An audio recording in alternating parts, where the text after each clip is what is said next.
All right, good morning, guys. I'm here to make your final two videos of the semester. The first video is on the technique for the barbell good morning. The second video is a little bit of an explanation about plyometrics. First things first, if you're from Brooklyn, don't judge me if you see this Mercy College exercise science shirt. Yes, I teach there too. Second thing, the barbell good morning. It should seem similar to you at this point, right? In the simplest sense, the barbell good morning is a hip hinge with the barbell on your back, right? And we've went over the hip hinge at this point, right? Where we deadlifted, we did some RDLs or pure hip hinges with either a broomstick or a bar. So it's very similar, okay? So what are we really working when we're doing a barbell good morning?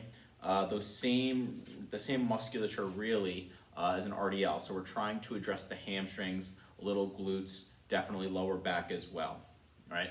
So what does it look like? Well, the setup is going to actually start like a back squat, right? So the barbell should usually be in the same J-cup setting as a back squat, right? I'm going to roll the barbell to the edge of the J-cups. I'm going to place my hands in the same position as I would for a back squat. I'm going to get directly under the bar, and it's going to go on my back, usually the same place as like a high bar back squat, so something up there. All right, now when I step it out, it's going to be slightly different. For me, for a barbell good morning, my feet are more like a deadlift. So for a squat, I go with a wider squat stance, right, which you guys can't really tell from there, but a squat's going to look something like here, right, with my toes slightly pointed outward. As I get into a good morning, my feet are going to definitely be much more narrow. You guys can't really tell from the video from this angle, but my toes are much pointed forward. They're more forward. They are not out. They're forward, all right? Now from the profile, what it should look like, right, if I'm in position, I get that hinge, right, where I press my hips back.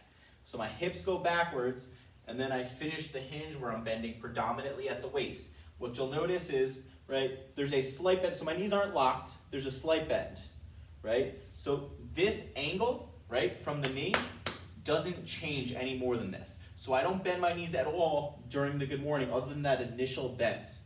Okay, so what it should look like, right, initial bend, I press my hips back, everything else is bending at the waist, bending at the waist, bending at the waist, and up.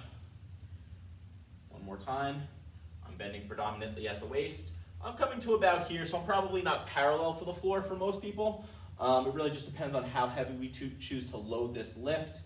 What you should feel early on, I always tell people, early on this should be predominantly a hamstring exercise where we can get that loaded stretch in the hamstrings.